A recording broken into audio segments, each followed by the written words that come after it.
Alright, what we have here today is another early production Royal Tiger Imports M1 Carbine. This is the second one I purchased. The first one was a nice standard products, which you can see in the video before. This one is a Saginaw S Prime G Prime that I did handpick. The reason I did this is because when I called, they only had 15 inlands, one quality hardware, and one S Prime G Prime, and to me it was worth the extra 200 to basically not get an inland. Not that there's anything wrong with them, I just wanted something a little more unique. So, first impressions are obviously the stock is pretty dirty, and so is the metal, but it has those desirable early features with the flip side and the early barrel band, flat bolt, push button safety, basically all the stuff that they would have had during World War II. And as I'll probably say again, I think these are particularly awesome because you're getting all of these original features. And as you can see, the stock is S-HB with a good cross cannons cartouche, and basically that's a standard product stock. These would not have had a standard product stock from the factory, but I mean, during re-arsenaling or something like that, they could have always swapped the stocks. But I mean, you never really know what they came like from the factory for sure. I mean, there's a pretty good idea, but because all the other features are correct, there is a chance that this was correct for it, but we'll never know. So as you can see, the little recoil plate is standard products as well. And here's the barrel brand. It is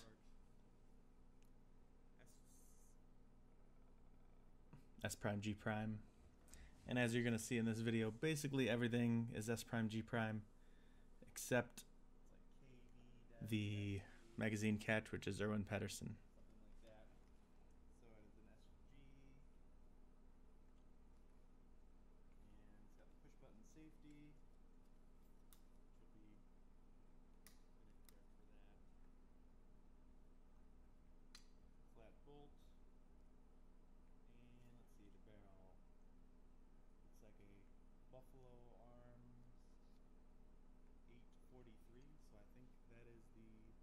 And you'll get a better look at this barrel later, but it is a Buffalo Arms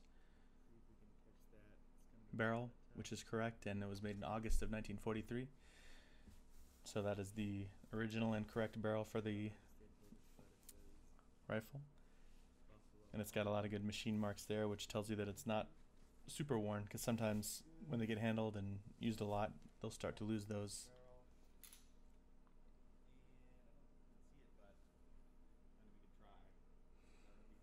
And you can see the bore here is actually very shiny and smooth.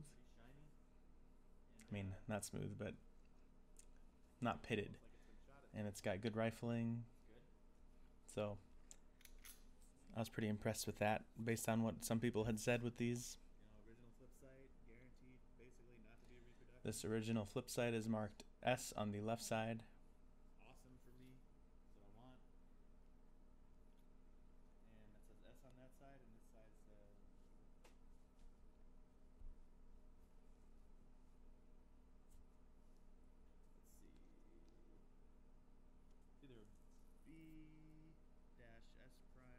I believe B-S Prime G Prime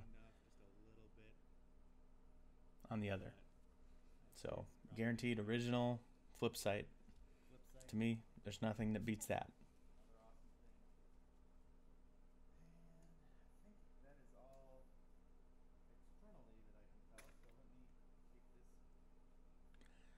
So I'm gonna take it apart here so we can get a better look at the inside.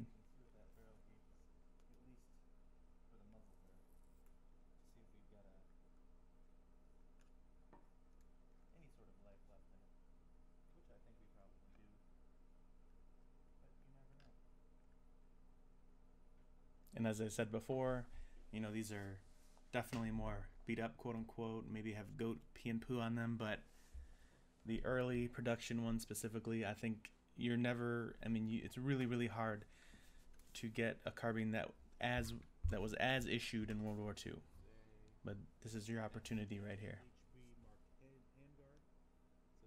And S-HB handguard, which is standard products, which matches the stock.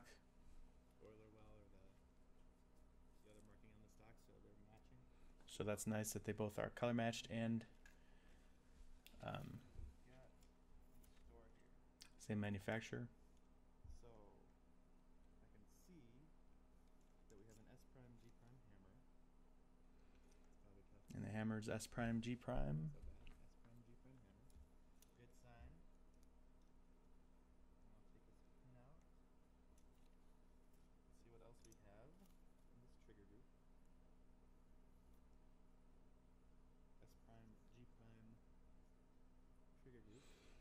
And the trigger housing's S prime G prime. So that's pretty good. Everything I'm seeing. Yep, and we've got an SW S prime G prime trigger. And the sear is SW-S prime G prime. So correct trigger. Once again. I believe the sear was made in Ludington, Michigan, which is pretty awesome that all these little parts oftentimes are subcontracted. And if you get the book War Baby, it'll give you a breakdown of all those individual parts. Let's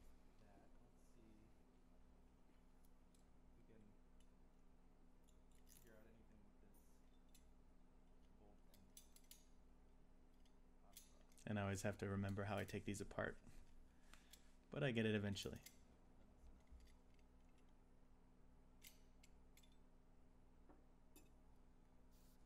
So let's see if this has any sort of markings. We have, it looks like an S prime G prime, very faint. Try to get a good light. And the slide is marked S prime G prime as well. You can see it there. So that is S prime G prime as well. You have to trust me on that one. It's kind of hard to get it to focus. Like I said, nothing's been changed with this. This is just like I opened it up as was shipped from them. Yeah. So it hasn't been corrected by anyone. So far, okay, pretty good. Let's see if this bolt has any markings. I see an S prime G prime marking on the. So the bolt is S prime G prime. And I didn't take the bolt completely apart, and I think the extractor and the firing pin are marked as well, but maybe eventually I'll get the tool and I'll be able to say for sure if everything is perfectly correct.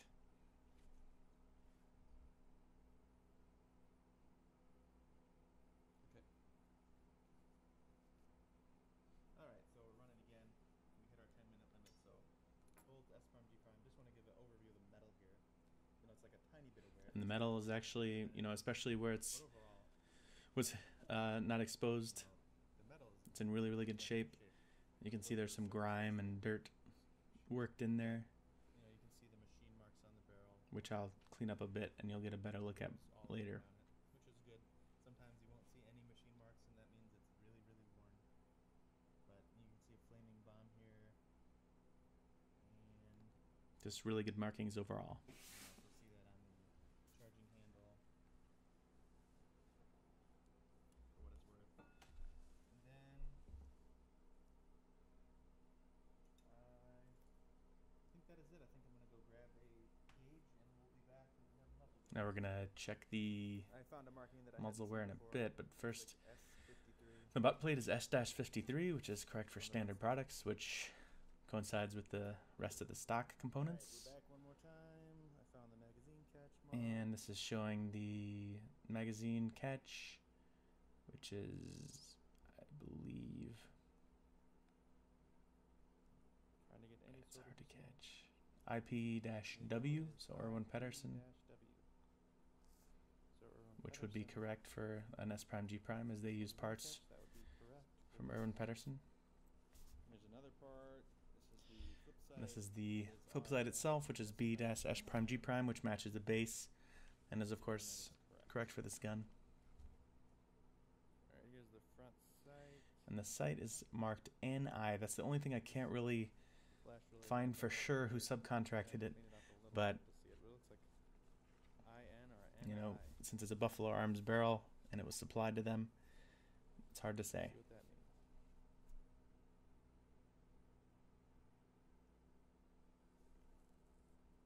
And this is just a view of the import mark. It's kind of hard to catch on camera, but it's a very light kind of engraving on the underside of the barrel. Doesn't bother me one bit. Far away, can't even talk. Alright, so we got the... And now I'm going to check the muzzle wear for the first time with a CMP gauge. So we're about to find out the gauge as well. And you got to make sure you check it in a few different areas. I mean, you got to spin the bullet, and as you can see, initially it was like 1.5 or something, but it ends up being right around 2 or a little over 2, which is great. I remember going to the CMP early on, 2010-11, and you'd gauge some of the carbines, and it would completely eat the CMP gauge. So the fact that it measures around 2 is perfect. It's got a ton of life. All right, we're outside test frying the S Prime G Prime for the first time from Royal Tiger. Got it cleaned up a little bit. A lot of the gunk off, so we'll see. We're at about 20 meters, and we'll see how it does. We'll keep it rolling. First shot, I'm basically just gonna shoot it and make sure it doesn't go. So, into the mud. Alright, didn't explode, so we'll see how we do here.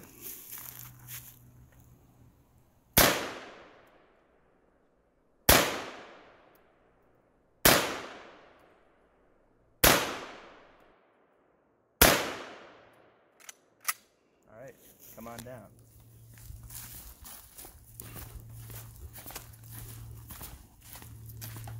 I think the first one was a little bit off.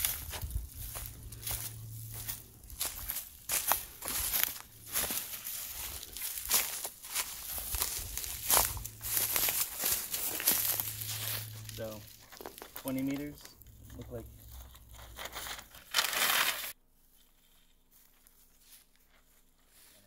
And as you can see here, Pretty much, it's got, you know, 4 good hits. One's a little off. I know it's 20 meters, but it was offhand, and I'd never shot it before. So I feel like this could be very accurate, and I definitely will take it to the range later.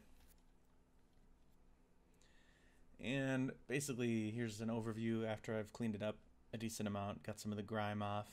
As you can see, it's still got a ton of little marks and dings and nicks, but nothing real significant. And I could probably steam it out and get rid of these, but I love the color. You got the good cartouche there.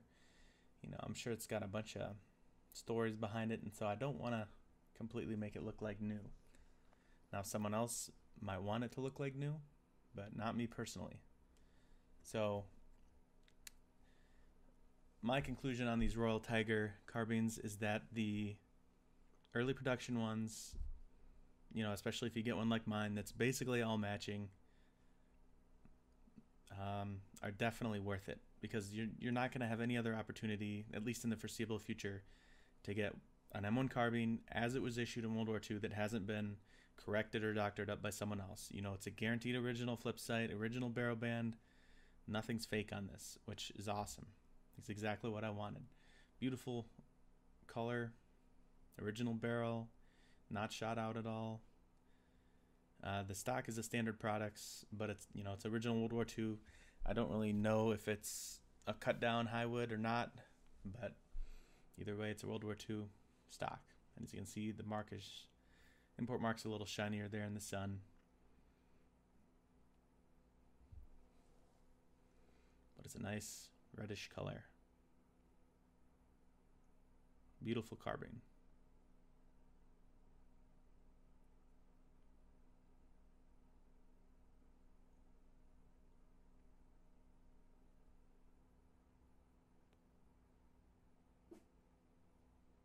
Buffalo Arms, 843. As far as RTI's other M1 carbine offerings, I'd say you can definitely get a better deal on the CMP forums or Gunbroker. But for early production with original features, go for it.